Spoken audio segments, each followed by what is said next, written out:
Terima kasih. Ya, shalom Bu Christine. Thank you Bu. Shalom, selamat pagi Bapak Ibu semuanya. Kita akan lanjut ya hari ini Bible study kita dari Roma 6 ya, ayat yang ke-1 sampai yang ke-4. Sorry, 14 ya. Ayat 14. Oke, kita langsung aja ya mulai dengan pertanyaan pertama. Jika kita diselamatkan oleh kasih karunia Tuhan dan semakin bertambah dosa, maka semakin besar juga kasih karunia Tuhan. Mengapa kita tidak boleh terus berbuat dosa? Yang dikatakan di dalam eh, Roma 5 ya, ayat 21, supaya sama seperti dosa berkuasa dalam alamat, sorry. Em,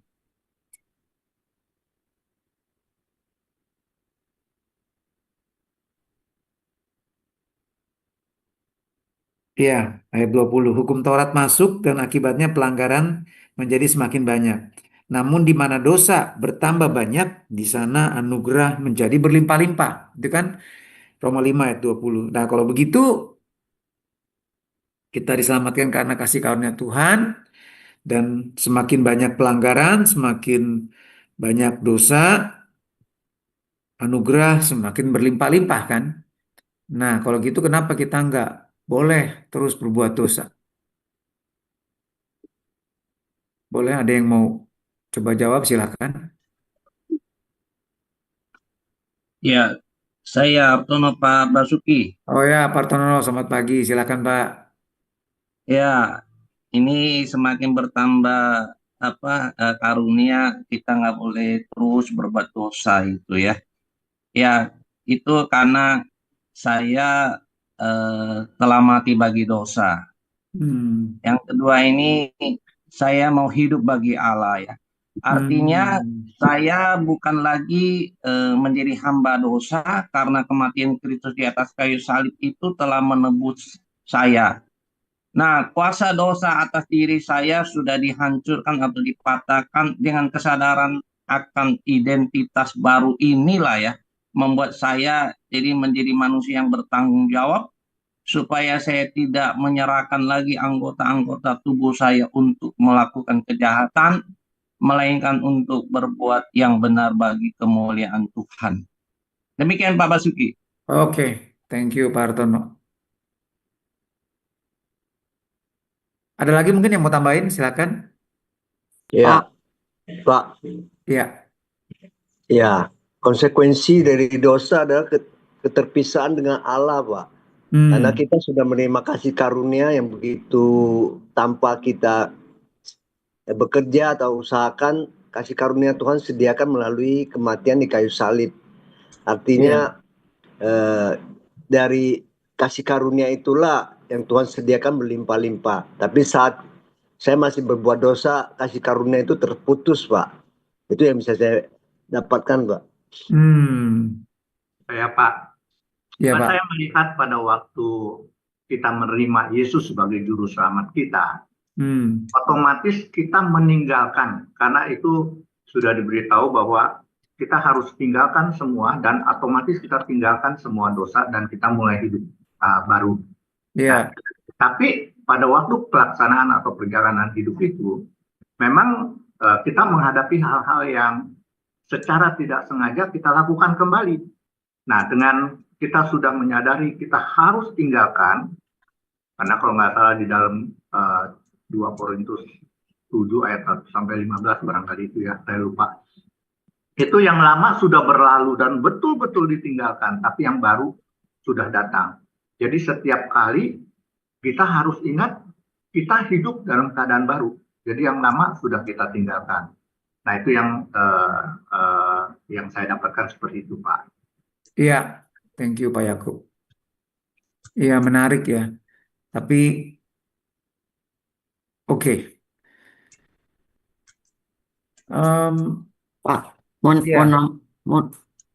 Ini Pak, kayaknya konteksnya ini Rasul Paulus lagi ngomong sama orang Yunani kan, yang biasanya menyembah dewa-dewa Yunani itu Lucius dan Hmm. sebagainya itu, yang da- waktu mereka masih jadi penyembah berhala kan mereka kalau bikin dosa nanti besok ke kuil sus minta ampun gitu. Udah besoknya ya mereka kayak free dari dosa. Ya Rasul Paulus mau ini pertanyaan retorika ya. Rasul Paulus mau mau memastikan yang namanya kasih karunia itu tidak disalahgunakan seperti mereka ke kuil sus gitu ya. Minta ampun besok bawa persembahan habis itu free dari dosa. Kalau ini kan kayak pertanyaan-pertanyaan yang masa nggak ngerti sih gitu kan.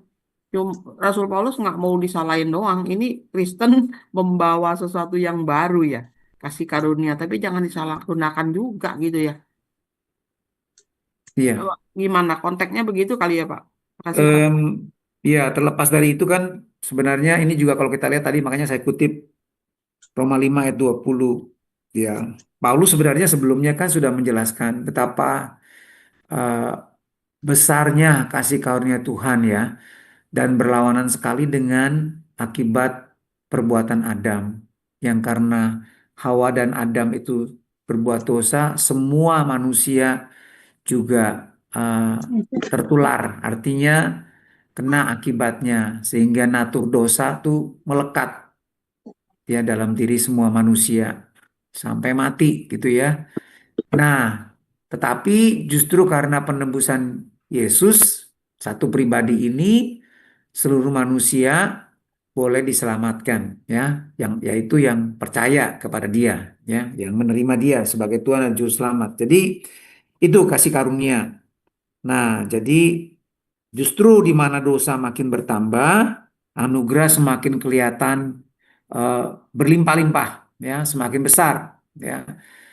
Jadi kalau orang yang semakin banyak diampuni dosanya, dia akan semakin bersyukur karena dia akan semakin mengalami, merasakan kasih karunia Tuhan itu betapa besarnya ya buat dia ya sehingga dosanya yang banyak bisa diampuni. Tetapi betul kayak Bu Melian katakan, bukan cuma di zaman itu, Bu. Sampai abad pertengahan, sampai sekarang banyak orang Kristen yang seperti itu. Oh, kalau gitu kasih karunia ya sudahlah, ya. Memang natur dosa kita begini terus kita eh, ya ngaku dosa aja. Kan kalau kita ngaku dosa, Tuhan akan mengampuni dan menyucikan. Ya sudah. Jadi banyak yang seperti itu ya di abad pertengahan. Makanya bahkan kalau kita lihat eh, paus-pausnya juga ya amburadul lah ya di Roma itu ya. Jadi terjadi perebutan kekuasaan, dosa seksual. Ini jangankan jemaatnya ya, pausnya nih. Jangankan uskup, tapi pausnya. Jadi abad pertengahan tuh kondisinya kayak gitu, makanya disebut masa kegelapan. Juga sampai zaman sekarang kita lihat ya. Menurut Barna Research ya, dia survei ya lebih dari 70%. 75% ya, bahkan yang serius benar-benar itu 20% di dalam gereja. Sisanya yang lain itu hari Senin sampai hari Sabtu hampir nggak ada bedanya sama orang dunia, sama aja kelakuannya. Hari Sabtu baru beda ya, orang dunia nggak ke gereja, dia ke gereja, aku dosa. Habis itu Senin begitu lagi ya, hidup dalam dosa sampai hari Sabtu. Jadi seperti itu. Bahkan kita lihat juga di berita-berita ya medsos gitu ya, bahkan apologet-apologet ya yang sudah punya banyak follower ya, saling menjelek-jelekan dan di Amerika membongkar dosa-dosa yang aduh ya bener-bener kok bisa begitu ya. Nah, apakah mereka semua belum lahir baru? Pertanyaannya gitu, ya kan? Nah, jadi lo kok bisa kayak begitu? Ya. Nah, ini yang harus kita ingat gitu ya, bahwa eh, ya gitu. Ya bukan. Nah pertanyaannya saya mau tanya, orang-orang Kristen yang kayak gitu, apakah mereka belum lahir baru? Ya buat dosa-dosa yang ya udah pinter ngajar, ya jago teologi, ya tetapi kok Aduh, kok bisa kayak begitu ya di medsos ya? Nggak tahu Bapak Ibu tahu nggak? Yang namanya Sam Shamaun sama David Wood itu lagi rame tuh. Ya saling menjelek-jelekan, ngomongnya kasar, bahkan kotor. Terus kemudian di medsos loh. Terus ngomong soal dosa, dosa yang mereka lakukan ya. Ya saling bongkar-bongkar dosa lah ya. Padahal temen dulunya ya, teman baik ya sama-sama berapologet melawan Muhammad Hijab ya, melawan teolog-teolog Islam gitu ya. Mereka berdebat di forum juga, bukan cuma di medsos tapi di ini. Tapi kok bisa kayak begitu? Nah, ini gimana nih? Kenapa begitu? Ya. Padahal kalau kita baca di sini ya kita mestinya sudah menang atau bebas dari dosa mestinya ya. Ya kan? Dan Paulus juga di dalam Roma 6 ayat 2 dikatakan bolehkah kita Roma 6 ayat 1. Bolehkah kita bertekun? Artinya bertekun dalam dosa di sini artinya lebih tepat terus berbuat dosa jadi satu kebiasaan ya maksudnya. Nah, karena kita sudah ditebus Allah, sudah ditebus Kristus, nah, dibaptis, kita sudah mati bagi dosa, ya. Boleh nggak kita terus hidup buat dosa, hidup di dalam dosa, ya, supaya semakin bertambah anugerah itu. Terus Paulus jawab sendiri ya, ini benar, pertanyaan retorika. Ya otomatis enggak lah, bahkan dikatakan sekali-kali tidak, bahasa Inggrisnya God forbid, ya. Bukankah kita telah mati bagi dosa? Bagaimana kita masih dapat hidup di dalamnya? Atau tidak tahukah kamu bahwa kita semua yang telah dibaptis dalam Kristus Yesus telah dibaptis dalam kematiannya? Ya. Jadi tadi Pak Hartono juga jelasin udah sampai ke 11 ya, ayat 11 itu jelasin ada dua hal yang mestinya kita lakukan sebagai anak Tuhan. Bukan hanya berhenti hidup dalam dosa, ya sekali-kali tidak boleh buat dosa, bahkan kita harus mempersembahkan hidup kita. Ya tadi Pak Yakub juga katakan, kita ini ciptaan yang baru. Ya kita harus hidup bagi Allah, bukan bagi dosa lagi. Ya, tapi kenapa ya orang-orang yang sampai sampai begitu, maksudnya kok bisa ya tahu firman Tuhan dan kemudian juga kelihatannya saleh mula-mulanya loh ya sehingga banyak pengikutnya, tapi tiba-tiba ya ampun ngomongnya kok kayak begitu ya. Bahkan juga ada ini satu warning buat kita nih. Ini satu apa ya? Peringatan buat kita berjaga-jaga. Bukan berarti kalau kita sudah percaya Yesus, sudah inner healing, ya, sudah pelepasan dari kuasa kegelapan. Wah, manifestasinya juga dahsyat, ya. Bahkan ada yang inner healing berulang-ulang, ya. Belajar firman banyak, ya. Itu ya nggak cukup sampai di situ gitu. Kita harus kerjakan keselamatan kita dengan takut dan gentar. Kita harus ingat gitu loh, bahwa kita ini di dunia ini lagi berperang melawan musuh, ya musuh yang nggak kelihatan, musuh yang juga ngerti Alkitab gitu loh. Bahkan juga banyak mencobai orang-orang Kristen, bahkan Adam dan Hawa jatuh karena ya firman Tuhannya dibolak-balik gitu kan. Akhirnya jadi bingung sendiri ditambah hawa nafsu namanya hawa juga kan, hawa nafsu ya. Hawanya nafsu jadinya akibatnya ya udah tertipu deh. Ya bahkan Tuhan Yesus saja mau dicobain. Nah, jadi ini loh yang kita harus ingat ya. Dan kemudian kita ini masih hidup dalam natur dosa sampai mati ini. Makanya Tuhan Yesus ingatkan supaya semua pengikutnya harus menyangkal diri setiap hari, mikul salib setiap hari, matikan daging terus. Ya, dulu ada satu guru saya di seminari yang berkata, saya ini puluhan tahun matiin daging saya, tapi nggak mati-mati. Ya, pada ketawa. Tapi betul maksudnya. Tapi dia bukan berusaha, dia terus tiap hari matikan daging dia. Ya sampai benar-benar mati dagingnya. Kapan? Waktu kita masuk ke kubur, baru mati daging kita. Jadi selama kita masih hidup di dunia ini, kita harus terus berjaga-jaga dan ya menggunakan seluruh perlengkapan senjata Allah gitu ya. Jangan pikir kita udah hidup, udah dibaptis, sudah pelayanan, terus kemudian aman sentosa gitu ya. Dosa enggak ada yang kebal. Jadi kita harus berjaga-jaga benar. Nah, jadi musuh kita tuh memang satu itu ya. Tetapi kita punya musuh di dalam nih, dalam selimut, musuh di dalam daging kita, hawa nafsu kita. Itu juga yang membuat kita bisa lemah kalau tidak menggunakan seluruh perlengkapan senjata Allah dengan lengkap gitu loh. Ya. Dan dalam khotbah saya minggu lalu, di industri saya ingatkan bahwa dari seluruh perlengkapan senjata Allah yang paling penting, memang semua harus dipakai lengkap. Tapi yang paling penting adalah ikat pinggang kebenaran dan baju zirah kebenaran. Ya, bukan baju zirah keadilan, lebih tepat ya di Kaiosune itu juga dibilang righteousness ya. Diterjemahkan sebagai righteousness.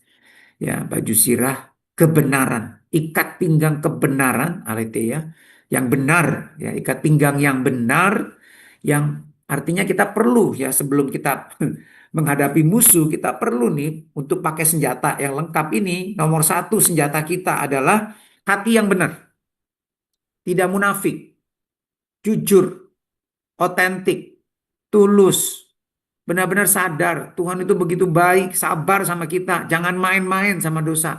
Dosa itu membuat kita binasa. Ya, jangan main-main sama dosa. Ya, benar-benar cepat bertobat, bukan cuma ngaku-ngaku dosa, tapi benar-benar sadar dosa itu membinasakan kita sehingga kita cepat bertobat ya. Dan mulai dari kita, jangan jangan blame others. Jangan bilang gue begini karena suami gue, karena istri gue, karena bos gue begini, karena temen gue begini, gue jadi begitu, udahlah percuma lah. Nah, jadi gue juga begini sifatnya ya karena orang lain memperlakukan aku begini karena aku dibullying gitu ya. Enggak, enggak. Tuhan, kalau kita di dalam Tuhan, Tuhan akan pakai semuanya itu membuat kita semakin kuat di dalam Tuhan, bertumbuh semakin dewasa. Don't blame others, jangan salahin orang lain, ya, jangan salahin situasi, ya. Tetapi itu kesempatan buat kita semakin teguh di dalam Tuhan. Nah, jadi itu. Tetapi di samping kita punya musuh di dalam, kita juga ada musuh di tengah-tengah dunia ini. Dunia itu musuh kita, ya. Demas loh, itu teman pelayanannya Paulus. Tapi pada saat menjelang kematiannya Paulus, Demas ini meninggalkan Paulus. Kenapa? Karena mencintai dunia, kembali ke dunia. Ini peringatan buat semua orang Kristen.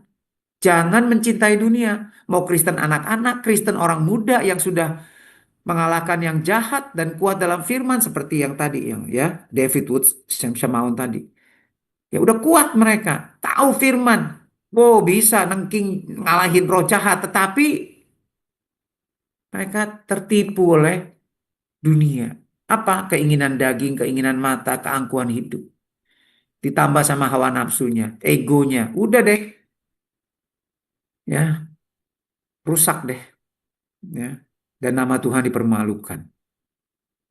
Ya, jadi kita harus berjaga-jaga. Dan itu contoh ya, orang yang Kristen tetapi tidak tinggal di dalam komunitas. Ya, jadi kita perlu saling menjaga. Ya, Petrus seorang pemimpin, ya, seorang boleh dibilang juga pemimpin dari para rasul, ya, dia pun bisa salah. Ya, dia nggak punya niat salah, tetapi bisa salah karena ya masih selama kita dalam daging bisa salah, ya. Dan untung ada Paulus di dekatnya, untung dia dalam komunitas yang terbuka, yang saling menasehati, saling membangun, saling mendorong, ya, saling menegur. Walaupun kata-kata Paulus keras, tapi ya Petrus jadi teladan buat kita. Dia rendah hati, dia ngaku dosanya, ya, dan dia bertobat dan dia tidak kepahitan sama Paulus. Walaupun Paulus kelihatannya mempermalukan dia di depan orang-orang ya. Bahkan orang yang nggak tahu jadi tahu ya. Sekarang seluruh dunia jadi tahu deh Petrus kayak gitu ya. Tapi Petrus luar biasa loh. Ya pemimpin yang pemimpin rohani yang benar-benar jadi teladan buat kita semua.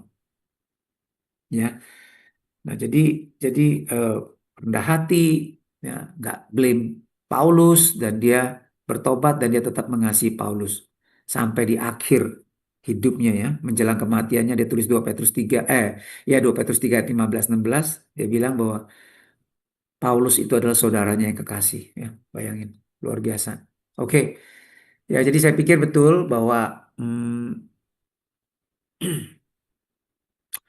kita sudah dipisahkan total dari dosa lewat kematian Yesus. Dan saat kita menerima Dia sebagai Tuhan dan Juru Selamat, ya, dan kita jadi putus dan tidak ada hubungannya sama sekali dengan dosa. Jadi, maka kita yang bersatu dengan Kristus artinya yang percaya dan menjadi anaknya akan memiliki sifat yang membenci dosa. Ini mestinya kita punya sifat yang membenci dosa. Tapi prakteknya pergaulan. Hati-hati, pergaulan buruk merusak kebiasaan baik. Ya, lama-lama ya pertama kita benci dosa. Jadi orang Kristen tuh jatuhnya tuh bukan karena langsung tiba-tiba masalah besar ya, dosa besar, berzina, membunuh. Enggak, tapi mulai dari yang kecil-kecil dulu. Ya. Oh nggak apa-apa, oh nggak apa-apa, tuh biasa kok itu aku begini karena itu orang memang kebangetan sih. Nah, mulai dari situ tuh. Ya kita membenarkan diri sendiri lama-lama, ya udah deh, Bawel. parah ya. Nah, jadi ini yang perlu kita eh, eh, berjaga-jaga ya supaya jangan sampai kita eh, tertipu ya. Dan kalau udah sampai jadi hamba dosa, waduh, ya satu setan keluar 7 setan masuk, waduh, ya parah tuh. Oke ya. Jadi saya pikir em, itu ya jelas nomor satu. Kita lanjut ya ke nomor 2 kalau nggak ada yang bertanya. Apa yang terjadi saat kita dibaptis?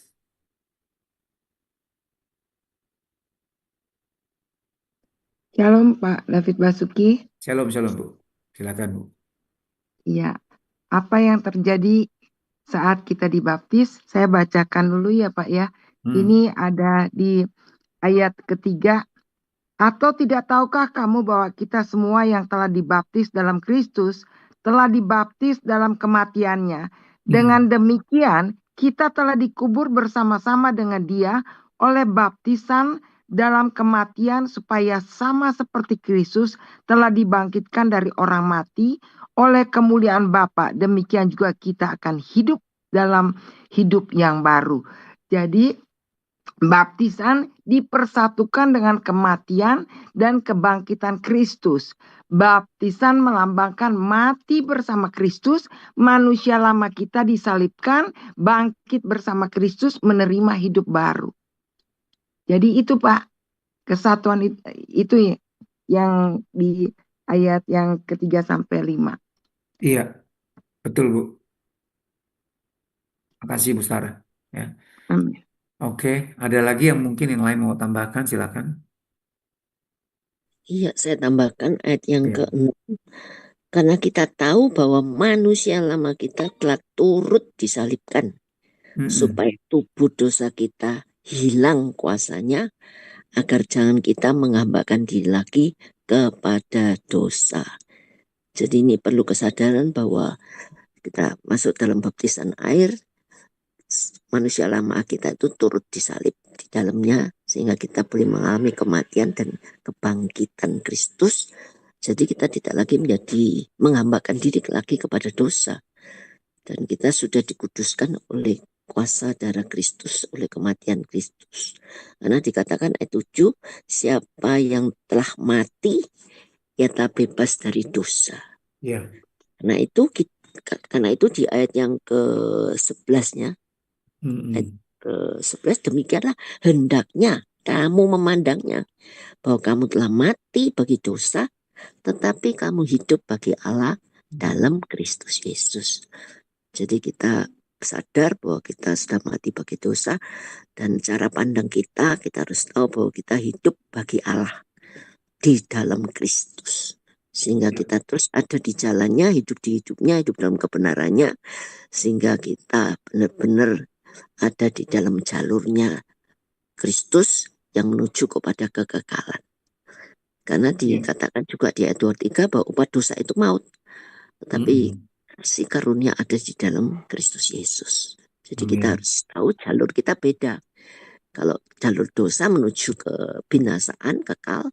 Tapi jalur dalam Kristus, karena dia jalan kebenaran dan hidup, menuju kepada kekekalan. Dan itu memang perlu disadari dan perlu dihidupi setiap hari dengan pertolongan Roh Kudus. Amin. Amin. Pak Ya, Bu David, Ustaz, thank you. Ya, saya benar-benar nggak ngerti ayat ini, Pak. yang mana? Jika kita dibaptis, terus kita dibaptis, kita itu telah dibaptis dalam kematiannya, tapi kenapa tubuh kita ini terus-terusan ngajak kita berdosa ya? Terus saya kepikir begini, Pak. Iya. Mungkin yang dimaksud Rasul Paulus ini dibaptis tanda kutip secara roh ya, bukan baptis air gitu ya. Karena Tuhan mengerjakan yang di roh kita, itu yang mati bersama kematiannya Yesus. Tapi tubuh jasmani kita ini sebenarnya yang harus kita kerjakan gitu loh. Didisiplinkan gitu kan, dan kita bertekun di dalam pengajaran dan lain-lain. Begitu bukan sih, Pak? Jadi, ya betul. Jadi gini, ada 3 ya mengenai makna baptisan. Maksudnya gini loh. Dengan baptisan ini sebenarnya ada 3 hal ya. Satu, secara alam roh, ya. Kedua, de jure, secara hukumnya. Ketiga, de facto, kenyataannya. Nah, ini 3 hal yang harus disadarin nih, ya. Jadi secara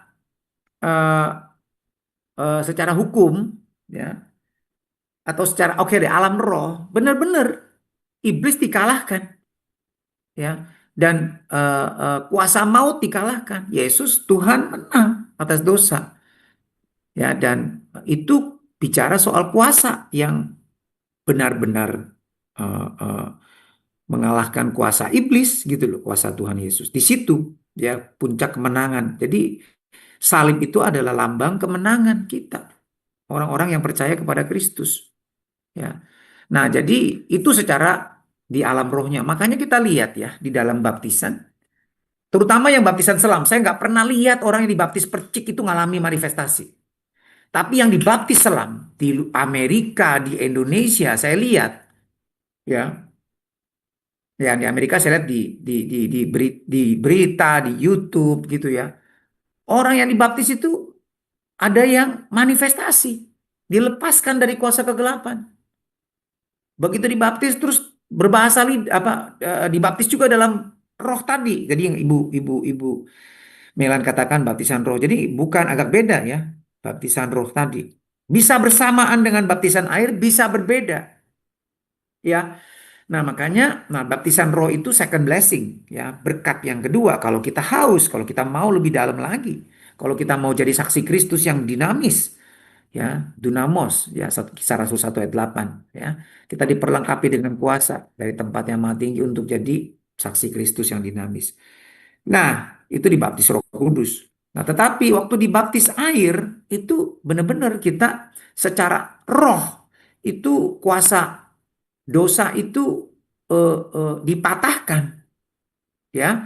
Jadi ada satu nih, saya lupa ya, dari waktu Bambang, ya, seorang gadis remaja ya, umur 19 tahun apa 20 tahun dia. Dia cerita, dia ini keturunan ketiga dari dukun. Ya. Jadi dari beberapa anak, dia tuh yang dipilih, tanda kutip ya. Jadi mewariskan kesaktian. Ya. Jadi dia punya kemampuan untuk memanggil roh. Dan roh itu menuntun dia, roh jahat itu. Ya. Nah, jadi jangan sampai dia marah lah. Kalau dia marah tuh, waduh, dia bisa jadi kuat gitu ya, jadi mengerikan lah. Ya, jadi bisa melakukan hal-hal yang mengerikan gitu loh. Kalau dia marah gitu, kalau dia dirasuki gitu, dia bisa mengundang roh itu masuk ke dia gitu loh. Ya, nah kayak gitulah ya, dia punya kemampuan kayak gitu. Nah, tapi Nah, dia tuh nggak berani dibaptis di sana. Tapi waktu dia datang ke sini, dia ikut SPK dan dia mau dibaptis. Itu roh jahat tuh ngomong terus ke dia. Jangan, jangan, jangan, jangan dibaptis. Ya, wah, pokoknya ngancem segala macam. Dia nggak. Dia bilang, ya pokoknya aku sudah komit. Aku mau ikut Yesus. Ya, dia tetapkan hatinya. Jadi ingat. Jadi orang yang kesurupan kalau hatinya benar, maksudnya dia, misalnya dia punya roh jahat gitu ya. Tapi kalau hatinya rindu datang sama Tuhan, nggak ada tuh yang bisa iniin dia. Kadang-kadang ya karena kita punya kepahitan, kita punya kebencian, kita dikuasai hawa nafsu dosa, misalnya percabulan. Nah, begitu ada berhala dalam hidup kita, itu yang akan menguasai kita, nggak bisa lepas. Ya, tapi waktu kita mau bertobat, lihat, waktu dia mau dibaptis, itu roh jahat terus pengaruhin dia. Tapi begitu dia habis dibaptis, roh jahat itu tinggalin dia dan nggak bisa masuk lagi ke dia. Jadi itu faktor yang pertama, ya, di dalam atau faktor atau dimensi yang pertama dari baptisan. Ya, ada kuasanya. Jadi baptisan itu bukan sekedar upacara loh. Ada kuasanya. Ya, yang melepaskan kita, memutuskan kita dari kuasa dosa. Itu mesti diingat. Nah, kita bisa terima itu dengan iman. Jadi baptis itu bukan air baptisannya yang berkuasa. Oh, udah didoain sama pendeta terkenal jadi mantep tuh airnya tuh. Bukan. Iman kita. Ya, iman orang yang dibaptis itu yang menentukan. Kuasa Tuhan itu bekerja apa enggak? Ya, waktu dia datang dengan iman, dia sadar dia berdosa dan dia menerima Yesus sebagai Tuhan Juru Selamatnya, kuasa baptisan itu bekerja. Itu yang pertama, roh, secara roh ya. Secara roh. Yang kedua, secara otomatis ini mengikuti. Ya, secara hukumnya, secara de jure, ya, ada kan de facto de jure. Nah, de jure ini secara hukumnya, contoh, waktu Indonesia merdeka, faktanya kekuatan Indonesia itu pada tahun 45 bulan Agustus itu lemah. Nggak mungkin bisa perang melawan Jepang yang persenjataannya lengkap. Ya. Jadi nggak mungkin bisa menang secara de facto. Ya kan? Tetapi secara de jure, secara hukum, Jepang sudah dikalahkan di negaranya. Sudah dilucuti.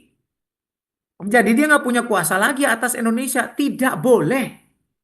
Nah tadi, ya, secara hukum itu tidak boleh dia. Walaupun dia punya kekuatan, tapi tidak boleh. Dia kalau melanggar, mati itu melawan hukum perang tuh. Ya, habis dia. Ya, itu udah jadi penjahat perang semua. Nah, jadi menyerah kan? Padahal masih punya kekuatan.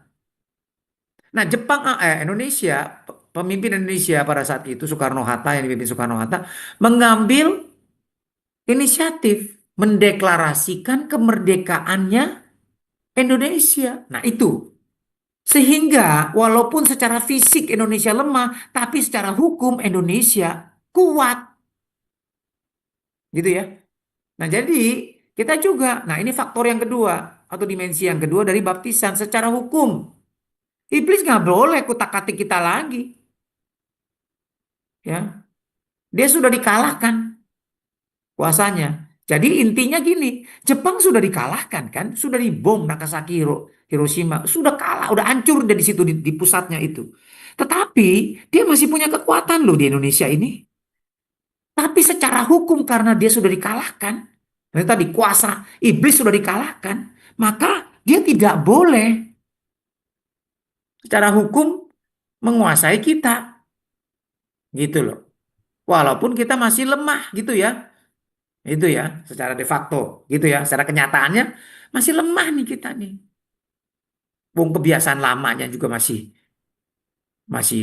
kuat kok. Maksudnya masih baru kita berhenti misalnya narkoba lah, apalah ya kan. Baru berhenti nih.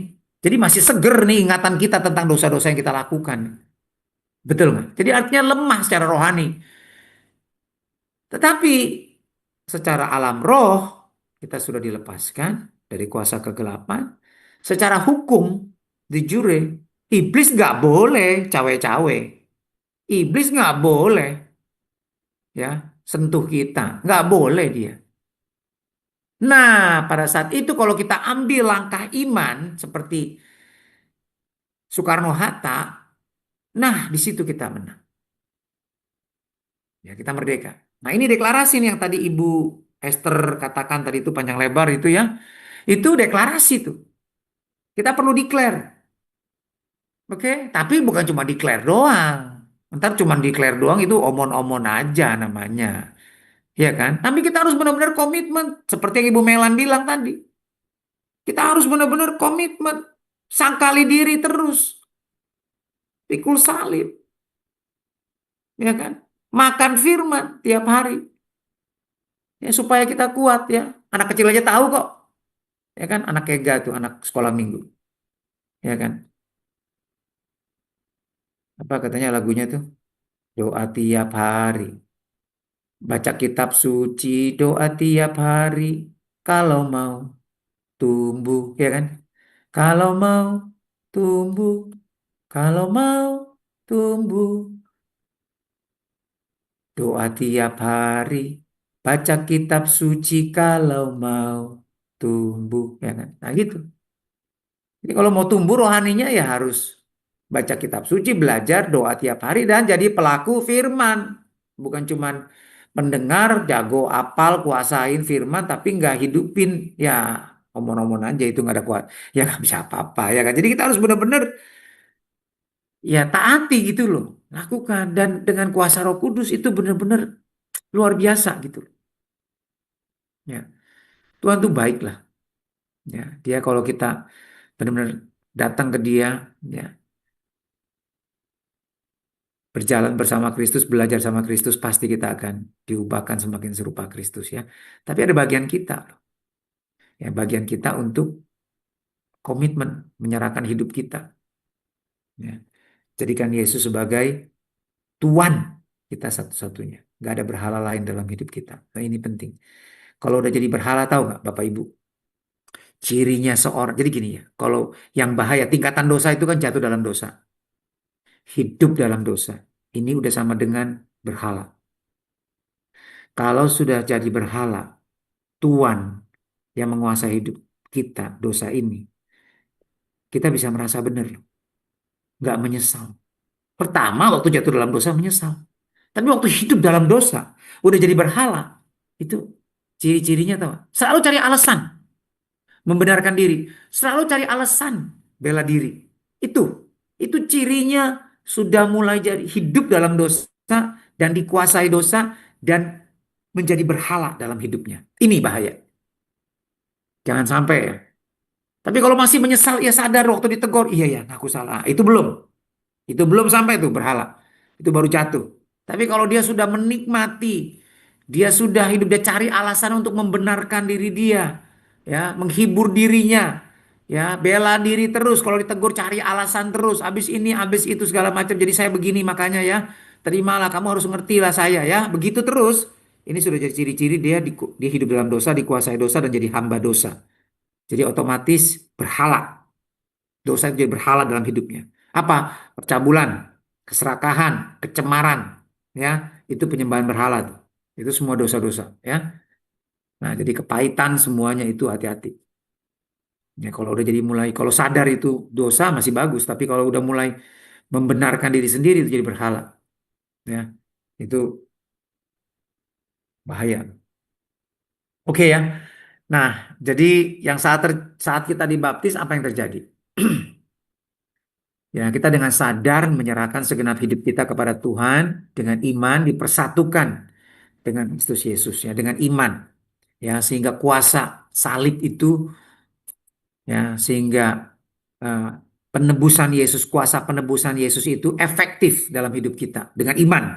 Ya, dengan iman. Jadi kasih karunia itu bekerja dalam hidup kita pada saat kita terima dengan iman.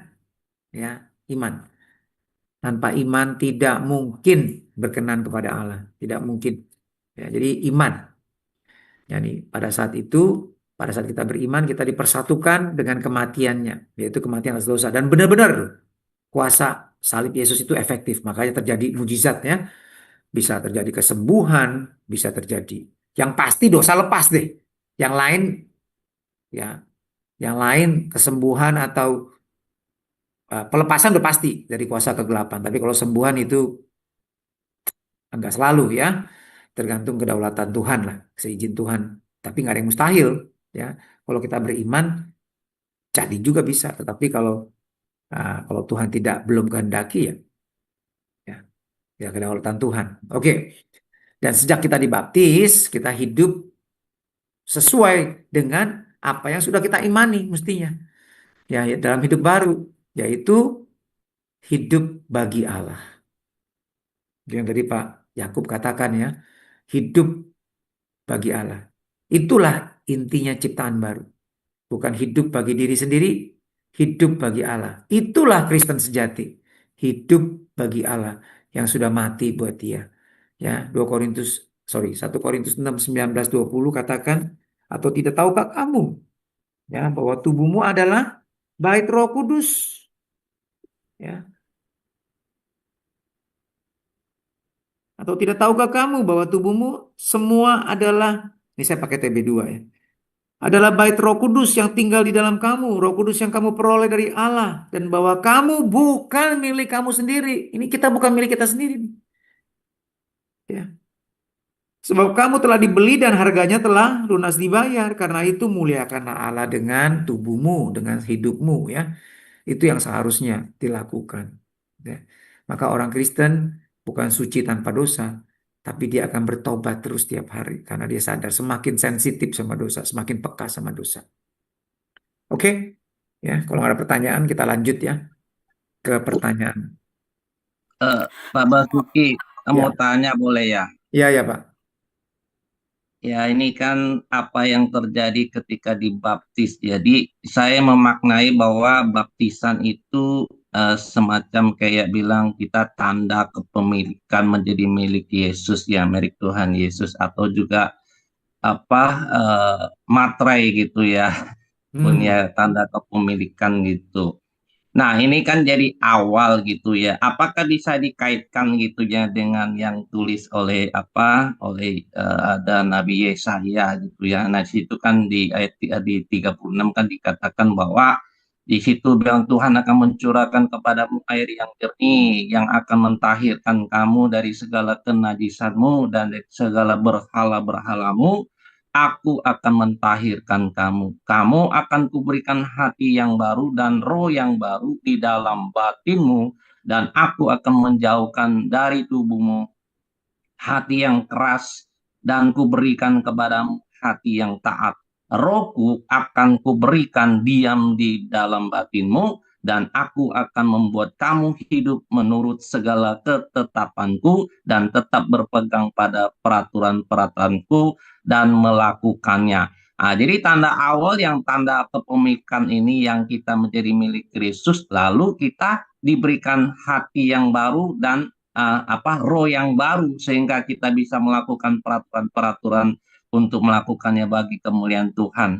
Bisakah dikaitkan demikian Pak Basuki? Iya, jadi itu yang terjadi dalam alam roh Pak. Jadi kita udah dibersihkan dari kuasa dosa, mestinya. Tetapi jangan lupa, kita bukan hanya manusia tubuh atau manusia secara rohani, tapi juga kita punya jasmani, daging. Nah ini Pak, yang terus harus kita sangkali, harus kita lawan tiap hari sampai mati Pak. Kita punya pilihan, mau kembali ke dosa atau enggak. Nah, sebenarnya waktu kita dibaptis, benar Tuhan berikan hati yang baru. Nah, ini bedanya Pak. Hati yang baru ini bukan hati yang baru ya, tapi yang diperbaharui. Hatinya tetap sama. Tapi roh, manusia rohnya diperbaharui. Dulu terpisah dari Allah, mati. Sekarang nyambung sama Roh Kudus. Bahkan Roh Kudus tinggal di dalam kita. Nah, ini kita harus jaga supaya tubuh kita menjadi tempat yang nyaman buat Roh Kudus tinggal. Ya, ini harus kita jaga. Ini harus kita sadari. Ya, tetapi yang orang Kristen sering lupa adalah bukan otomatis kita udah kebal sama dosa. Ya, karena punya hati yang baru, roh yang baru sudah kebal sama dosa. Tidak. Ya, itu yang tadi saya bilang karena kita di dalam peperangan. Ya. Justru hati-hati. Ya, 1 Korintus 13, yang dikatakan ini dulu. Barang siapa menyangka dirinya berdiri kokoh, hati-hati. 1 Korintus 10 ayat 12. Barang siapa menyangka dirinya berdiri kokoh, hati-hati supaya dia jangan jatuh. Justru kita harus berjaga-jaga. Nah, waktu saya kemarin khotbah, saya ada kasih slide, ada satu video, ya kan, perang Ukraine sama Soviet, ya, sama Rusia, ya kan? Itu tentara Rusia tuh lagi malam-malam, lagi jalan-jalan tenang-tenang tuh, pakai senjata lengkap loh, ya kan? Pikir udah aman dia, pakai helm, pakai baju apa namanya, ya ya semacam lah baju anti peluru lah mungkin, ya kan, senjata lengkap semua, jalan-jalan tenang-tenang. Ingat, dalam perang tuh nggak ada break ya, time out nggak ada. Ya harus selalu berjaga-jaga 24 jam sehari. Jangan pikir tenang, gelap, ya musuh nggak lihat. Salah. Justru musuh kita tuh kayak sniper. Ya, mencari kelemahan kita, hati-hati. Ya, Petrus ingatkan di dalam 1 Petrus 5 ayat 8. Lawan kita tuh, musuh kita tuh iblis, seperti singa berjalan keliling mencari orang yang dapat ditelan. Siapa yang dapat ditelan? Orang yang lengah. Orang yang menyangka dirinya berdiri kokoh, tenang-tenang aja. Ingat Daud. Daud jatuh loh pada saat dia pikir dia di puncak kekuatannya. Musuh gak ada yang berani sama Daud.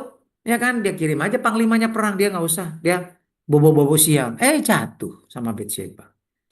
Ya, jadi itu. Nah, lihat tuh tentara Rusia itu nggak sadar. Ada sniper Ukraine. Tembak pakai senapan sniper. Senapan sniper pelurunya nggak kecil loh. Gede loh. Panjang loh. Kenapa? Karena jaraknya jauh. Jadi dia harus berat pelurunya. Nah, bayangin peluru yang kaliber besar ini nembak daging. Hancur lah. Mati langsung semuanya tuh. Ya, itu contoh secara perang. Dalam keadaan perang tuh seperti itu. Nah, kita orang Kristen harus sadar, kita ini dalam peperangan. Kalau nggak ada musuh sih aman, Pak. Ya kan? Pasti kita beres semua, haleluya. Ya kan? Nggak jatuh dalam dosa. Tapi masalahnya musuh ini tetap ada. Ya, tetap ada dia. Nah, caranya gimana? Dia nggak bisa langsung terkam kita, Pak. Nggak boleh, secara hukum dilarang. Secara de jure dilarang. Dia nggak punya hak atas kita. Itu tadi yang Pak Hartono katakan. Ya. Dalam perjanjian lama itu nubuat tentang apa yang akan terjadi pada saat orang-orang menerima Kristus, menerima Mesias. Itu yang terjadi, hatinya diubahkan, rohnya diperbaharui, ya kan? Dia lepas dari kuasa dosa. Tetapi ingat, tetap ada musuh. Nah, musuhnya nggak bisa langsung gigit kita. Nggak bisa langsung terkam kita. Tapi dia bisa jebak kita. Lewat apa? Apa yang kita tonton. Apa yang kita dengar. Makanya Matius 6 ayat 22 katakan, jikalau matamu terang, teranglah seluruh tubuh.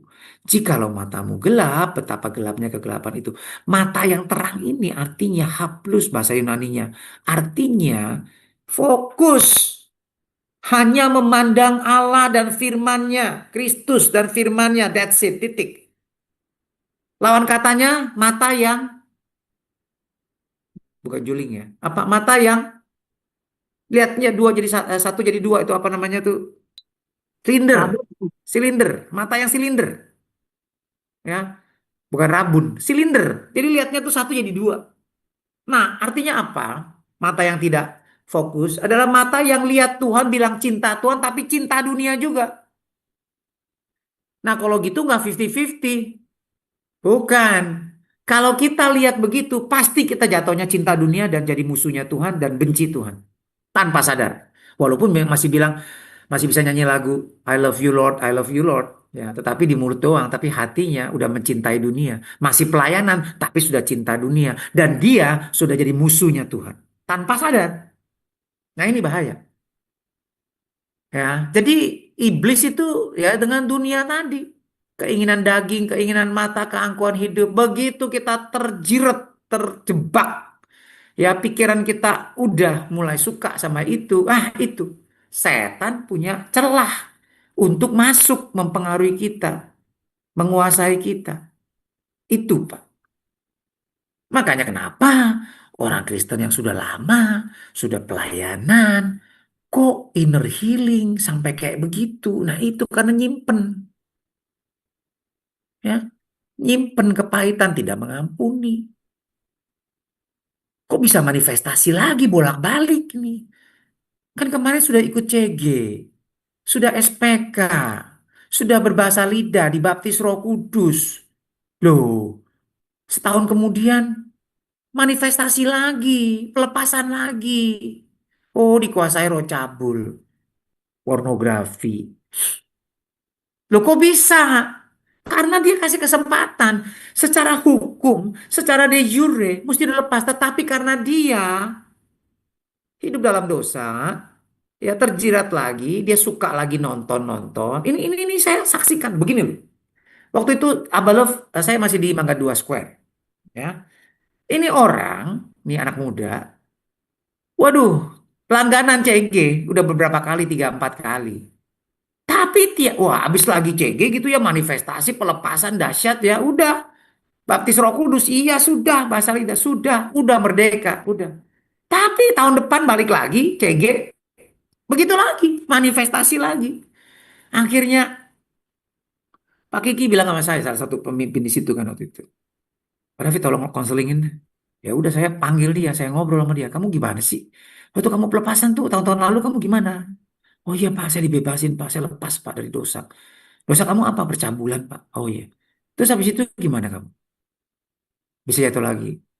Ya itu Pak, udah bebas kan udah lama-lama. Terus kemudian saya mulai nonton lagi Pak, film Hollywood. Mulainya dari Hollywood. Lama-lama udah bukan Hollywood lagi. Udah Sinwood deh, udah bukan Holly lagi woodnya. Udah dosa deh woodnya, ya kan? Sinwood. Nah udah, nontonlah film-film yang mulai semi porno segala macam. Ya aduh, saya bilang, jangankan kamu, saya juga sama. Kalau kayak begitu saya juga bisa pelepasan lagi, jatuh lagi. Ya kan, gak ada yang kebal. Ya jangan dong. Ya kan, nah itu iseng, iseng ya lama-lama itu terjerat, tertipu. Gitu Pak Anton ceritanya ya. Jadi kalau kita tertipu, terjebak ya setan akan ya buat kita bukan cuma jatuh tapi hidup dalam dosa lagi ya. Kembali lagi manusia lama. Makanya ini yang jadi peringatan Paulus, Pak, di Roma 6 ini. Jangan. Nah, kalau nggak bisa nggak usah ada peringatan dong. Justru karena bisa kembali kayak begitu, makanya dibilang jangan loh. Kamu jangan lupa, kamu udah ditebus. Ya, jangan lagi hidup dalam dosa. Artinya masih bisa kalau mau. Itu tadi kayak bangsa Indonesia sudah merdeka kan, tapi masih lemah, ya kan? Jepang masih kuat, tapi nggak boleh kuasain secara hukum. Tapi kalau Indonesia yang ngundang, jajah gue lagi deh, ayo deh nggak apa-apa, kita temenan lagi deh. Ya udah, Jepang bilang gue nggak salah ya, gue diminta loh, loh, ya kan? Terjadi ada nggak? Nggak? Oh ada, ya kan? Inggris tuh menguasai Malaysia berapa? Karena diizinkan menguasai India gitu. Berapa lama jadi negara persemakmuran kan? Nah, walaupun memang ada pendidikan, tetapi karena diminta ya, jadi dia bisa. Prancis, ya kan? Sierra Leone misalnya, berapa tahun itu? Karena diberi izin. Ya nggak apa-apa lah, kuasain deh nggak apa-apa. Ya, tapi ada perjanjian ya. Ya, ya udah dimanfaatin lah. Jadi gitu Pak Hartono, kira-kira. Ya, oke. Ya, makasih Pak. Sama-sama. Mungkin kalau nggak ada kita lanjut ke pertanyaan ketiga ya. Pak mau Setelah, bertanya, Pak. oh ya, oke, silakan. Ada misalkan dibaptis sebagai syarat tanda orang percaya.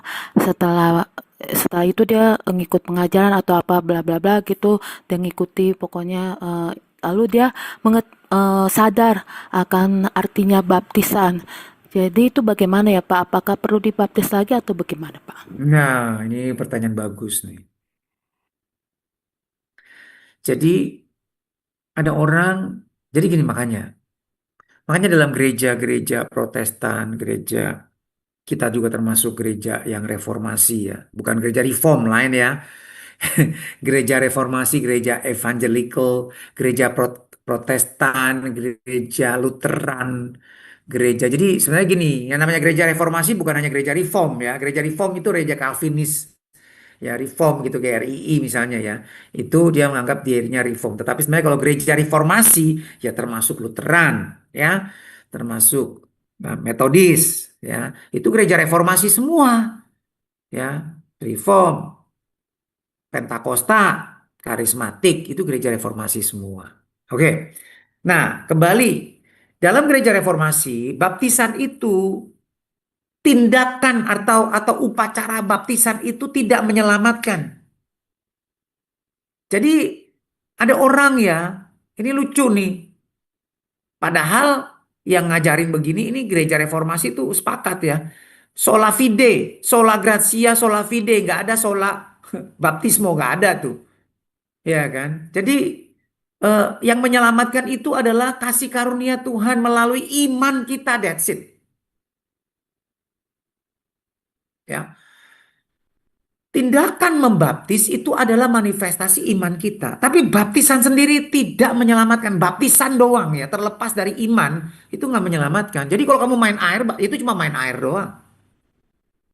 Jadi kalau orang yang belum beriman, belum bertobat benar, terus dia dibaptis karena macam-macam. Oh ya udahlah, misalnya gini nih. Anak-anak saya sudah Kristen semua. Ini orang tua nih. Karena saya melayani di Mandarin. Ya, jadi banyak orang tua yang saya lihat kayak gitu. Belakangan baru ketahuan. Mereka tuh jadi Kristen karena ya sudahlah. Kristen juga baik kok. Anakku juga jadi baik tuh gara-gara masuk Kristen. Ya, ya ajarannya juga masuk akal, ngajarin yang baik. Ya sudahlah. Anak-anak udah Kristen semua. Kita juga jadi Kristen aja deh. Ya udah deh. Ikut SPK. Dibaptis. Ikut. Percaya Tuhan. Percaya. Ya. Baptis aja. Udah. Setelah baptis, ya ke gereja. Tapi nggak mau komsel. Nggak mau pemuritan. Nggak bisa doa. Nggak doa. Nggak baca Alkitab apalagi. Ngantuk, Pak. Aduh, nggak ngerti. Bingung, pusing. Kepala gue sakit kalau baca Alkitab. Nah, ini belum Kristen ini. Belum lahir baru. Nggak selamat ini. Walaupun dibaptis 7 kali juga tetap aja nggak selamat. Dia belum lahir baru. Dia belum bertobat. Sekalipun mengaku Yesus Tuhan. Jadi kalau seandainya kemudian dia sadar gitu, dia bertobat, dia mengalami Tuhan, dia sadar ya, dia manusia berdosa. Jadi akibatnya orang kayak gitu masih nonton, ya dikuasai dunia lah. Itu belum bertobat itu. Ya jadi baptisannya tidak menyelamatkan dia. Nggak ada efeknya. Kuasa dosa tetap atas dia. Gitu loh, Bu ya. Secara roh tetap belum lepas. Ya, secara hukum juga tetap belum. Iblis masih berkuasa atas dia. Karena belum punya iman yang menyelamatkan, belum punya iman yang benar. Mungkin dia ikut doa, ikut anaknya kebaktian, tetapi nggak benar-benar dari dia kelihatan gitu. Boro-boro orang dia, ya kan baca Alkitab doa aja enggak kok. Ya. Nah terus kemudian satu hari misalnya ada sesuatu kejadian bikin dia bertobat, sadar, aduh dia manusia berdosa. Dia minta ampun sama Tuhan, dia menyesali dosa-dosanya. Dia sadar Tuhan tuh begitu baik sama dia. Dan dia mulai sejak itu dia mau hidup bagi Tuhan. Karena Tuhan sudah mati buat dosa dia. Entah ya karena kecelakaan, entah karena sakit. Biasanya orang kalau belum begitu baru baru sadar gitu ya. Nah atau apapun lah gitu membuat dia sadar.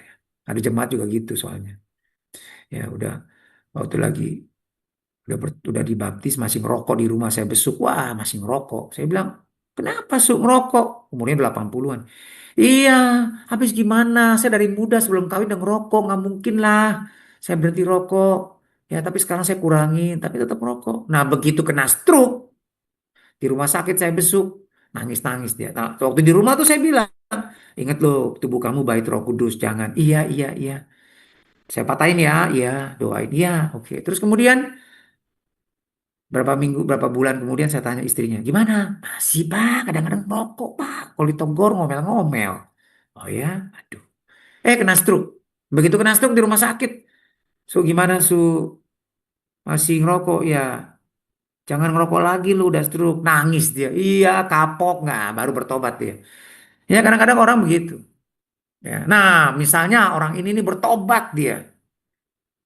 Dia benar-benar sadar Tuhan sudah mati buat dosa dia dan terima Yesus sebagai Tuhan Juru Selamat. Punya iman yang benar, iman yang menyelamatkan. Nah terus dia mau dibaptis. Itu bukan baptis ulang. Itu baru beneran dibaptis. Baru secara roh. Secara de jure. Itu kuasa roh, kuasa baptisan itu bekerja dalam hidup dia. Ya, karena dia punya iman yang benar. Begitu ya Budita. Jadi sebelumnya itu nggak sah sebenarnya. Belum dibaptis dia, jadi bukan baptis ulang lah. Ya, ya boleh namanya apa baptis ulang lah terserah. Tapi artinya ya sah imannya. Dia belum beriman benar waktu dibaptis yang pertama itu. Jadi ada juga pemimpin kita, ya Pak Olti di Malang. Itu udah jadi pemimpin loh. Waktu ada CG di situ dia minta dibaptis ulang. Kenapa? Karena waktu dibaptis dulu itu dia belum bertobat benar karena dia tujuannya dibaptis supaya bisa kawin sama istrinya. Ya kan? Nah, dia sadar sekarang bahwa baptisannya itu nggak sah. Dia mau dibaptis ulang. Bukan dibaptis ulang, dibaptis nih baptis beneran nih. Setelah dia bertobat baptisnya. Jadi baru dia apa namanya dibaptis yang sah gitu loh, baptis yang bener ya. Jadi gitu ya Budita ya. Baik, Pak. Makasih. Oke, ya sama-sama. Oke, ada lagi yang lain? Kalau nggak ada, kita masuk ke pertanyaan terakhir, pertanyaan ketiga. Setelah kita dibaptis, nah ini dia, ini tadi kita udah bahasnya sedikit ya, panjang lebar juga sih sebenarnya. Bagaimana hendaknya kita memandang diri kita? Nah ini, ya, tinggal, Jawab, Pak. ya silakan Bu. Setelah dibaptis, kita hendaknya memandang diri kita sebagai orang yang telah mati terhadap dosa dan bangkit untuk hidup baru dalam Kristus. Ini berarti kita harus melihat diri kita tidak lagi sebagai hamba dosa, melainkan sebagai hamba kebenaran yang telah dimerdekakan untuk menyerahkan anggota tubuh kita kepada Allah untuk menjadi senjata kebenaran. Iya, betul sekali Bu. Hamba kebenaran di sini sebentar ya.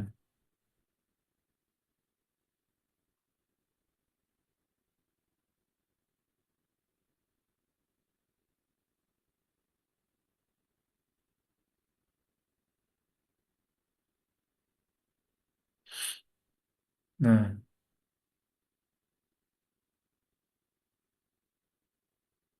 ayat 18 ya.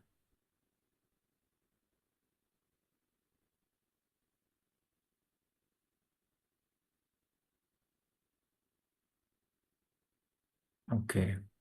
Hamba kebenaran. Nah, di sini dari kata dikayosune yang di dalam baju di dalam eh, eh, Efesus 6 ayat yang ke-14 dikatakan bahwa senjata yang pertama itu kan ikat pinggang kebenaran, baju zirah keadilan. Nah, kata keadilan itu diterjemahkan dari kata kebenaran.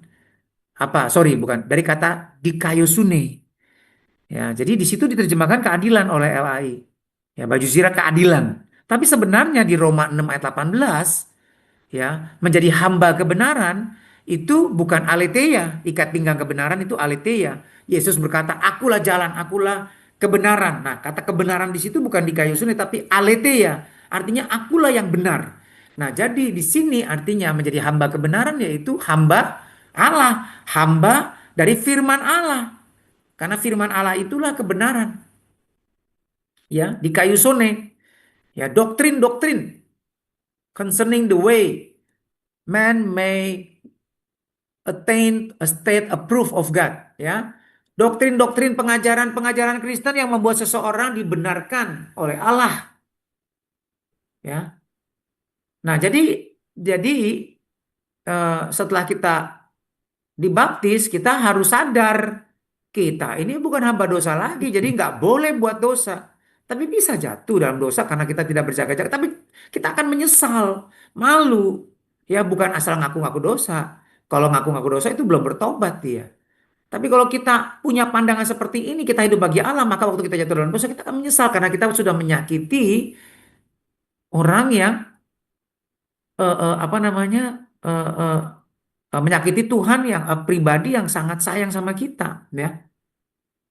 Oke, nah jadi seperti itu ya. Setelah kita dibaptis, hendaknya kita memandang diri kita betul, Ibu Indrayana, ya, bahwa kita telah mati bagi dosa dan sejak saat dibaptis, hendaknya kita mulai hidup bagi Allah. Ya, Roma 6 ayat 11 bandingin Roma 6 ayat 2 yang tadi 2 Korintus 5 ayat 15-17. Ya. Ya, Ini yang Pak. benar. Ini ya. Boleh bertanya, Pak. Di sini ada pertanyaan dari Ibu Irma. Ibu Irma ya, baptisan yang tadi Bapak sebutkan itu untuk baptis ulang tadi ya, apakah sama dengan dibaptis pentahiran, Pak? Thank you. Jadi mana ada maksudnya baptis cuman ya baptis air ya, baptis pentahiran itu apa gitu ya. Nah, sebenarnya gini. Ini kita harus bedain ya. Nah, gini. Perjanjian lama, makanya ini namanya pewahyuan progresif. Kita harus lihat kita harus lihat perjanjian lama dari kacamata perjanjian baru. Ya. Jadi, pentahiran dengan air dalam perjanjian lama itu beda dengan baptisan dalam Tuhan Kristus dalam Kristus gitu ya. Nah, ada miripnya, ada samanya, tapi ada perbedaannya. Nah, karena itu pentahiran dengan air itu dalam perjanjian lama bisa berulang-ulang, Bu. Ya. Nah, bahkan kalau makan itu cuci tangan, itu sebenarnya bukan cuci begini, Bu. Nih, ambil sabun cuci tangan, bukan. Tangannya doang tuh dibaptis, tangannya tuh ya dicelupin ke air, cuma gitu doang. Itu ditahirkan. Karena air itu lambang pentahiran dari segala dosa, kecemaran. Nah, kenapa tangan itu mesti ditahirkan, mesti dibasuh sebelum makan? Karena makanan atau daging, terutama yang dijual di pasar, pada zaman itu biasanya sebelum dijual dipersembahkan dulu kepada berhala, kepada dewa-dewa. Nah, jadinya najis, cemar. Orang Kristen tuh nggak mau makan makanan penyembahan berhala. Sorry, orang Kristen, orang Yahudi maksudnya. Orang Yahudi haram ya makan makanan bekas penyembahan berhala. Jadi makanya itu satu. Sorry, begini. Daging-daging itu kan bekas penyembahan berhala. Oke? Nah, waktu dia pegang, misalnya dia beli makanan atau dia pegang apapun gitu ya. Sorry, ini konteksnya lain. Itu tadi orang Kristen nggak mau makan penyembahan berhala. Tapi ini maksudnya gini, kenapa orang Yahudi mentahirkan tangannya mencuci tangan? Karena dia sebelum makan dia pasti pernah salaman, pegang orang, dan mungkin orang itu juga pegang daging di pasar yang bekas penyembahan berhala atau misalnya juga pegang maaf babi gitu ya misalnya kan haram tuh babi ya kan kepegang lagi. Terus orang kafir, orang berdosa, orang non-Yahudi kepegang di pasar, orang Yahudi, orang non-Yahudi, orang Yunani misalnya orang kafir itu pegang barang apa, dia pegang lagi barang itu gitu ya. Kena. Jadi kan najis dia. Nah, makanya sebelum makan supaya dia nggak najis, kalau dia makan dengan tangan yang sudah pegang segala macam itu dia pegang makanan masuk mulut, najis dia. Itu ajaran Yahudi. Makanya dia harus ditahirkan tangannya. Nah, sebelum sembahyang juga, sebelum mereka sembahyang, masuk ke bait suci, mereka harus ditahirkan lagi. Dibasuh lagi. Ya, dibersihkan. Nah, itu seperti ibaratnya kalau Islam tuh ambil air wudhu lah. Kayak gitu. Itu pentahiran dalam perjanjian lama. Diikuti oleh Islam. Begitu. Dalam Taurat itu. Nah, lain dengan baptisan. Baptisan air itu sekali aja sebenarnya. Tetapi masalahnya, kenapa baptis ulang? Karena nggak sah baptisannya. Karena tidak dilakukan dengan iman yang benar. Gitu loh. Ya, jadi nggak usah baptis berulang-ulang. Nggak usah. Kalau sudah misalnya saya sudah bertobat nih benar-benar baptis ya. Terus kemudian jatuh dalam dosa, hidup dalam dosa lagi misalnya. Terus bertobat, aduh kotor nih, hati gue jadi kotor nih, baptis lagi deh. Nggak perlu. Ya, nggak perlu. Ya, udah sekali cukup. Bertobat yang penting harus setiap hari, itu aja. Gitu ya Bu ya. Ya, terima kasih Pak buat penjelasannya. Boleh bertanya Ya, lagi boleh. tentang baptisan juga. Ada kasusnya di tempat kami ini, teman saya dia udah dibaptis gitu kan air, Ya. terus akhirnya dia pindah karena pacarnya gereja di situ gitu kan. Gerejanya itu bukan gereja yang Protestan yang biasa gitu kayak kami HKBP, bukan gitu, tapi gereja adalah gitu. Tapi dia tidak mengakui baptisan percik, tidak mengakui baptisan air yang dilakukan gereja lain. Jadi mereka dibaptisin lagi gitu. Bagaimana ya? Ini mau diambil keputusan gitu kan sama saya gitu. Apa yang saya bilang ya nggak benar itu gitu kan. Itu masa dia nggak mengakui? Berarti kan gereja kan persekutuan gereja-gereja di Indonesia kan Betul. apa enggak dia terdaftar gitu. Saya bilang gitu kan. Tapi diakui gitu. Betul. Masalahnya dia masuk PGI nggak, Bu? Gereja itu. Masuk PGI. Nah, memang ada tanda kutip gereja yang kayak begitu, Bu. Karena menganggap doktrin dia yang paling benar, ya doktrin yang lain sesat, jadi baptisan gereja lain tidak sah, baptisan dia. Jadi secara internal dia mengakui begitu. Ya, ada yang kayak begitu. Nah, jadi misalnya karena baptis percik tidak sah, ya belum baptis itu sebenarnya menurut gereja baptis misalnya, ya harus baptis selam, ya itu masih masuk akal.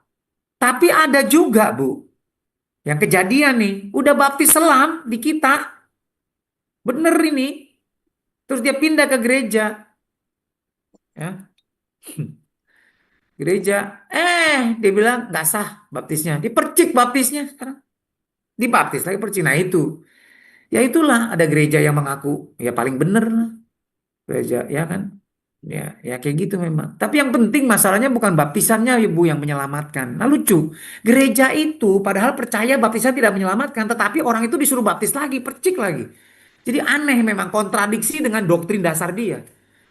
Yang ada gitu, karena ini kalau menurut saya itu arogan. Ya, itu nggak benar tuh, pemimpin gerejanya itu arogan. Nggak benar. Karena dalam doktrin dasar gereja begitu sebenarnya sola fide. Ditempel di bangunan gedungnya sola fide, tapi prakteknya membaptis ulang. Karena padahal imannya trinitarian, padahal dia itu juga sudah dibaptis ulang. Ada yang memang begitu, Bu. Jadi ya sudah. Ya kalau dia mau kawin sama orang yang di gereja situ, ya dia harus pilih mau ikut gereja yang ngomong ini. Jadi dia mau masuk gereja yang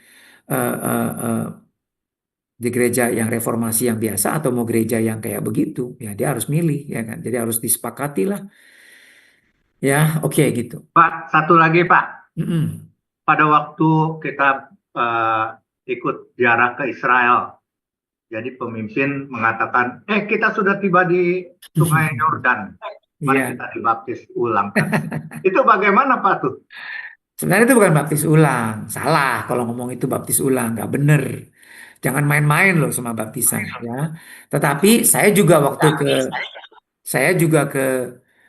waktu ke Yerusalem pernah, ya sekali saya, ya kita mau apa namanya kenang-kenangan lah, ya ada apa namanya di Sungai Yordan gitu ya. Tapi kita di situ itu aja kenang-kenang, tapi bukan baptis. Saya nggak lakukan apa baptisan ulang atau dibaptis ulang oleh pendeta atau membaptis orang lain yang sudah dibaptis, tidak. Ya kalau sebelum dibaptis baru baptis, jangan main-main, itu sakramen loh.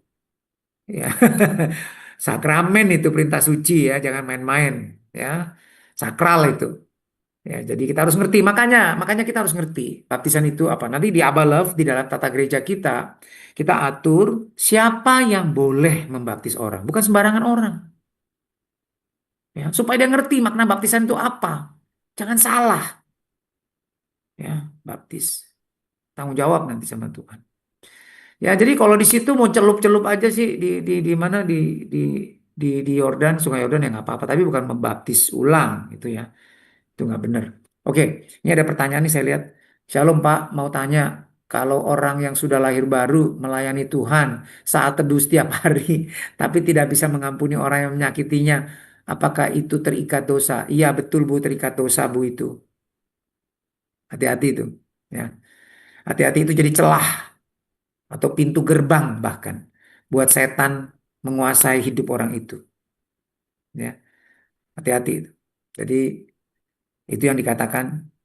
Kalau kita tidak ya, kalau kita tidak mengampuni orang, padahal kita sudah diampuni Tuhan, maka kita akan diserahkan ke algojo dan kita akan dipenjara sampai kita membayar lunas utang kita. Cuma dua caranya. Satu, mengampuni supaya kita diampuni. Itu cara satu, membayar lunas. Yang cara kedua, nggak akan lunas-lunas. Artinya apa? Binasa sampai kekekalan. Karena Tuhan berkata, Tuhan juga tidak akan mengampuni orang yang bersalah. Mengampuni orang yang tidak mengampuni orang lain. Makanya doa Bapa kami yang tiap hari kita doakan, itu kan ngajarin Tuhan, ampunilah segala kesalahan kami seperti kami sudah mengampuni. Nah kalau kita tidak mengampuni orang bagaimana? Ya Tuhan juga tidak mengampuni kita. Ya, otomatis terikat dosa dan jadi pintu gerbang buat iblis menguasai orang itu. Hati-hati ya. Oke ya. Jadi pertanyaan nomor 3, yang artinya setelah kita mati ya, setelah kita dibaptis kita sudah mati bagi dosa. Ya, mulai saat itu kita hidup bagi Allah. Dan jangan biarkan dosa menguasai hidup kita, tapi hendaknya kita serahkan diri terus, ya, terus menerus. Ya, tiap hari bangun pagi komitmen, Tuhan aku persembahkan tubuhku sebagai persembahan yang hidup, kudus dan yang berkenan kepadamu. Itulah persembahan yang logis, logiken latreai, ya, persembahan yang wajar, yang seharusnya. Kalau nggak begitu nggak seharusnya, nggak semestinya. Kenapa? Karena Tuhan sudah berikan dirinya, nyawanya sepenuhnya buat kita. Ya sudah sepantasnya kita menyerahkan juga sepenuhnya tubuh kita, hidup kita buat Tuhan. Ya, itu baru persembahan yang semestinya, logiken latreai, ya, persembahan yang logis. Kalau nggak begitu nggak logis kita. Ya, oke. Jadi kesimpulannya dari pelajaran kita hari ini adalah pertama, pesan firman Tuhan yang kita dapat. Walau kita diselamatkan karena kasih karunia Allah melalui salib Yesus, kita tidak bisa terus berbuat dosa. Karena kita sudah putus hubungan. Ya, secara yuridis, secara jure, secara hukum, secara alam roh pun kita sudah lepas dari dosa. Ya, jadi nggak pantas lagi kita hidup dalam dosa. Apalagi nggak pantas lagi jatuh dalam dosa. Apalagi hidup dalam dosa. Kecuali kita memang sebenarnya belum diselamatkan, maka kita terus berbuat dosa karena masih budak dosa. Ya. Yang kedua, karena saat kita dibaptis, kita mengaku sebagai pengikut Yesus yang telah menyerahkan segenap hidup kita kepada Tuhan dan telah turut menyalibkan, mematikan daging kita bersama dengan Kristus di kayu salib. Galatia 5 ayat 24 ya. Yang ketiga, kita telah bersatu dengan Kristus baik dalam kematiannya atas dosa dan juga kebangkitannya. Artinya kita memasuki hidup yang baru, yaitu hidup bagi Allah, bagi kepentingan Tuhan yang telah. Jadi kita hidup bagi kepentingan Allah, bukan kepentingan kita. Ya, karena Tuhan yang begitu mengasihi kita dan menyerahkan nyawanya bagi kita. Amin. Ya. Oke, Pak Hartono mau bertanya? Iya Pak, saya Ya, mau Pak. tanya yang tentang poin 3 Pak ya. Iya. Nah, di situ dikatakan setelah kita dibaptis, bagaimana hendaknya kita memandang diri kita lewat baptisannya.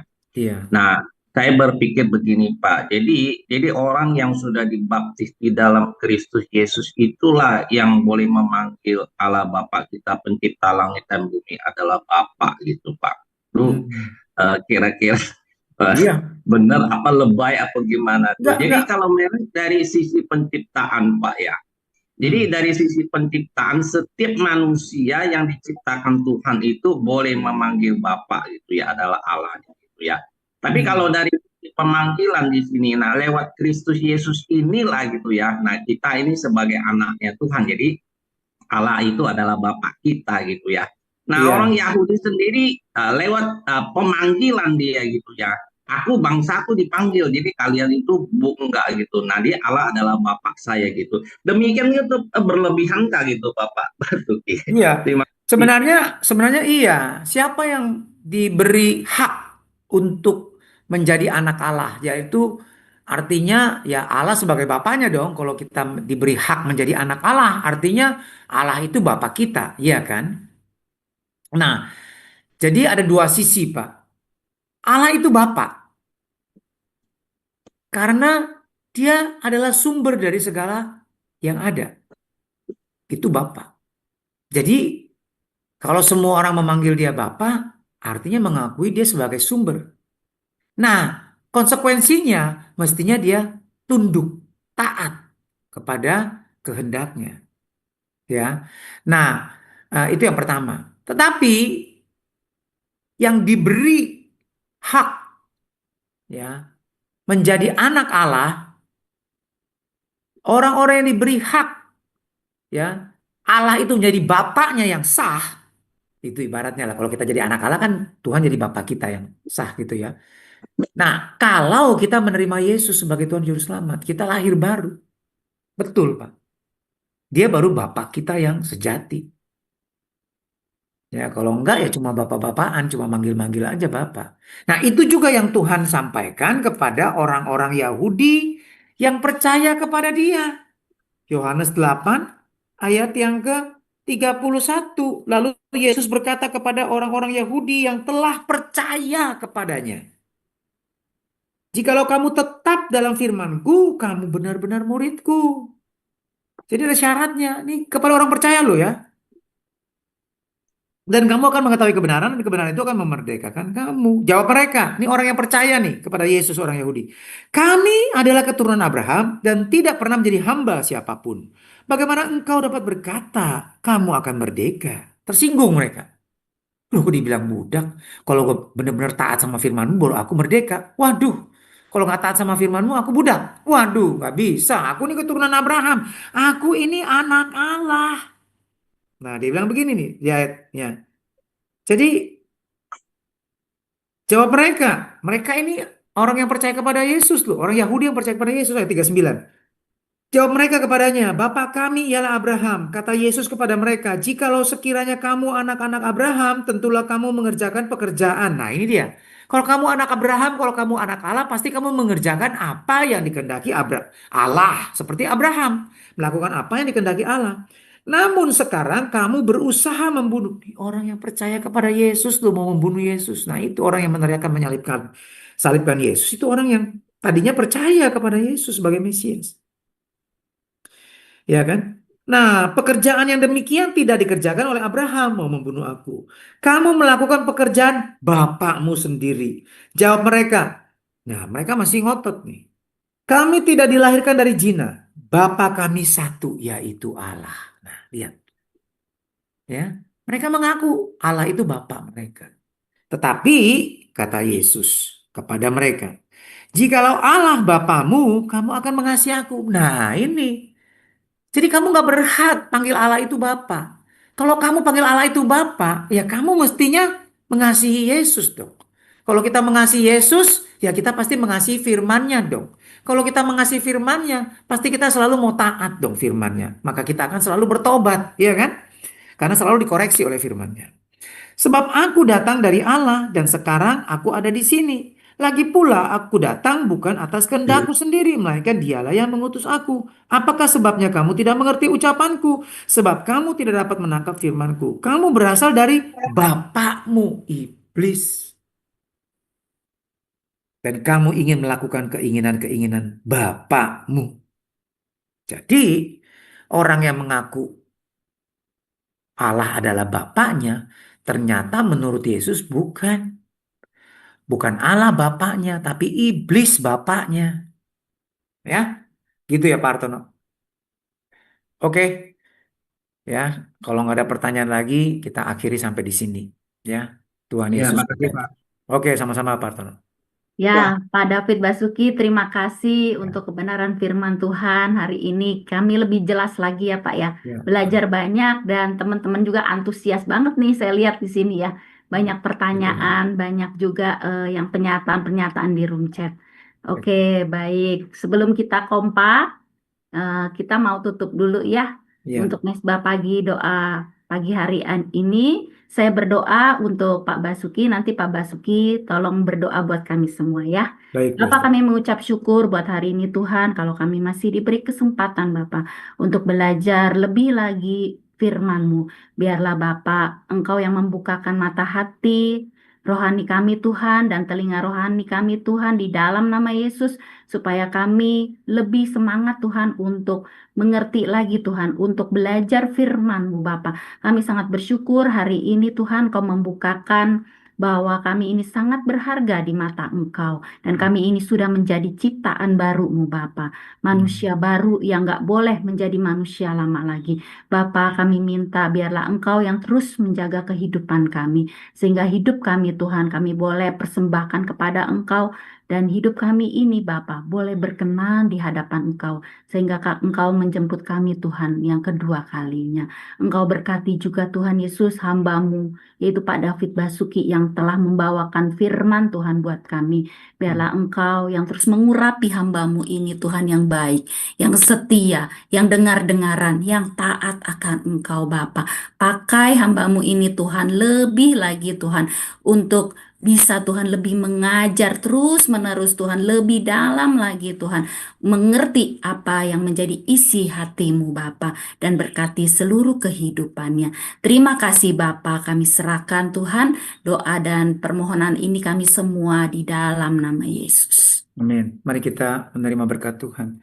Bapa di sorga, kami bersyukur Tuhan buat firman-Mu. Firman-Mu adalah makanan yang sejati bagi roh jiwa kami, yang menyehatkan, bahkan membuat kami boleh bertumbuh di dalam pengenalan akan Engkau, dan juga membuat kami terhindar dari tipu daya iblis.